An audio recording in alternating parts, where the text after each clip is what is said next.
تخيل معايا تكون في فندق قديم وسط مدينة لوس أنجلوس، الساعة قريبة 3 د الصباح، والهدوء كيتسمع فيه غير صوت الأسانسور.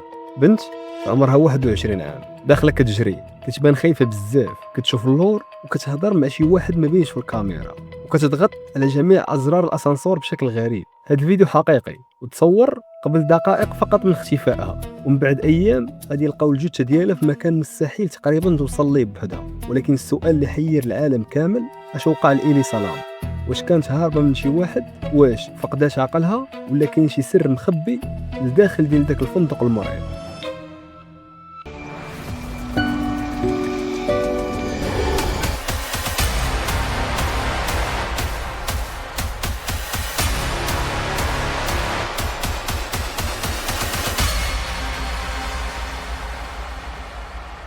اليوم غادي ندخلوا في واحد من اغرب واخطر القضايا الغامضه في العالم، هنا في قناه يامو ستوريز.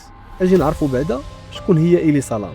إيلي سلام كانت بنت كنديه من اصول اسيوي، عندها 21 عام، كانت كتقرا في الجامعه وكتحب السفر بزاف. الناس اللي كيعرفوها قالوا عليها هادئه وذكيه ومسالمه، وكانت عندها حتى صفحه صغيره في الانترنت كتكتب فيها على حياتها والمشاعر ديالها والمشاكل النفسيه اللي كتعاني منهم.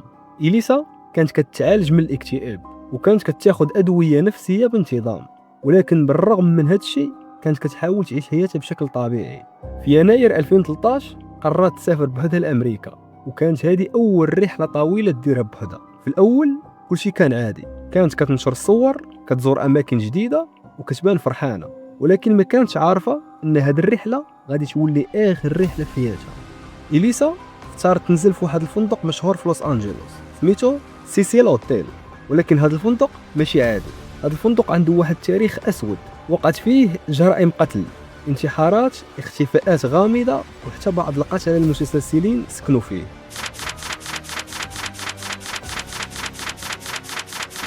كاين الناس كيقولوا باللي الفندق ملعون، وفاش كتشوف الصور ديالو كتحس براسك داخل الفيلم رعب قديم.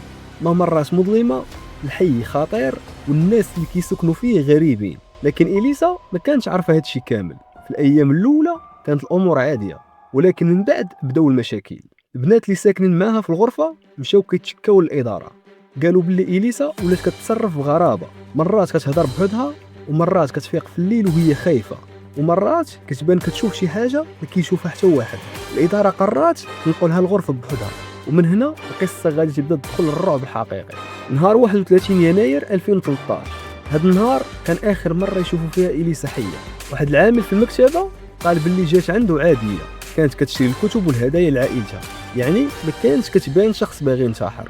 ولكن في الليل كاميرات الفندق سجلت واحد الفيديو اللي غادي يولي من اشهر الفيديوهات المرعبه في الانترنت كامل. هذا الفيديو هو السبب اللي خلى الملايين يتحيروا.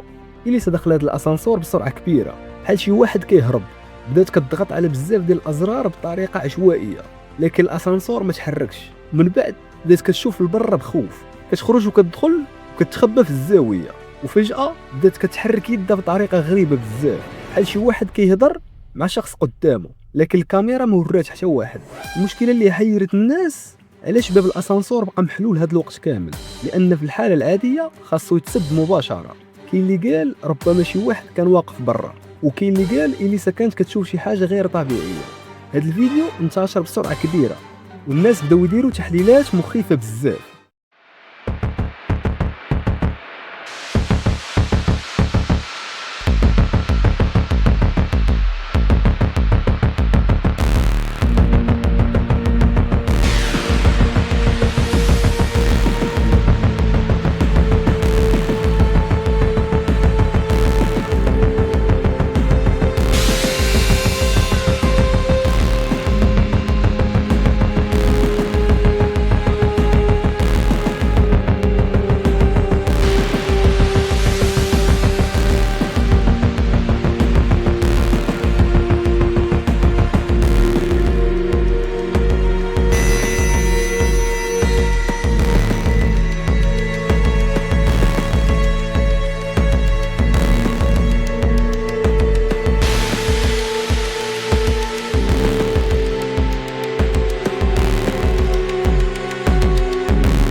من بعد داك الفيديو اليسا اختفات، العائله ديالها تقلقات بزاف، والشرطه بدات البحث.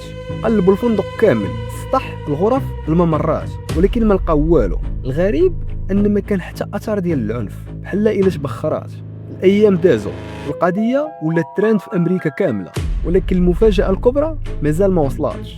من بعد ايام الناس اللي ساكنين في الفندق بداو يشاكيو، قالوا الماء عنده مذاق خايب، اللون ديالو غريب، والرائحه كريهه بزاف. واحد قال حتى الماء كان خارج بلون غامق.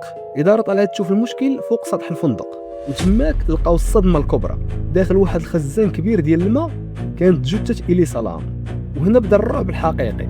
باش توصل لخزان الماء خاصك تطلع للسطح، لكن السطح كان مغلق، وزيد عليها الخزانات كبار وطوال بزاف. كيفاش طلعت بوحدها وكيفاش دخلت للخزان؟ والاغرب كيفاش تسد الغطاء من بعد، لان بعض التقارير قالت الغطاء كان مسدود من اللي لقاوها. يعني اما شي حد سدو من بعد، او القصه كامله ماشي كيف قالت الشرطه. من بعد انتشار القضيه الانترنت كامل انفجر بالنظريات. كاين اللي قال اليسا كانت عندها نوبه نفسيه بسبب الدواء اللي كتشرب، وكاين اللي قال كانت كتهرب من شي شخص في الفندق. لكن نظريات اخرى كانت اكثر رعبا. بعض الناس قالوا الفندق فيه نشاطات خارقه، وكاين حتى اللي ربط القضيه بجرائم قديمه وقع في نفس الفندق.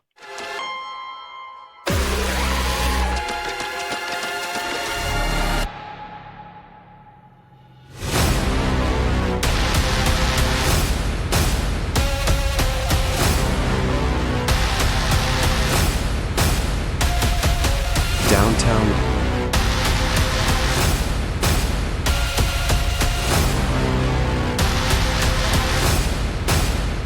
حتى الفيديو ديال الاسانسور الناس قالوا باللي ربما متعدل، حيت كيبان فيه تقطيع غريب، ولحد الساعه مازال لغز اليسا لام ما تفهمش بشكل كامل. الشرطه قالت حادثه، لكن الملايين حول العالم ما اقتنعوش، لان بزاف ديال الاسئله ما عندها حتى جواب. اش كانت كتشوف اليسا داخل الاسانسور؟ علاش كانت خايفه؟ شكون كان برا الاسانسور؟ وكيفاش وصلت لداخل داك الخزان؟ واش فعلا كانت بوحدها ولا كاين فعلا شي سر خفي ما بغا حتى واحد يكشفه؟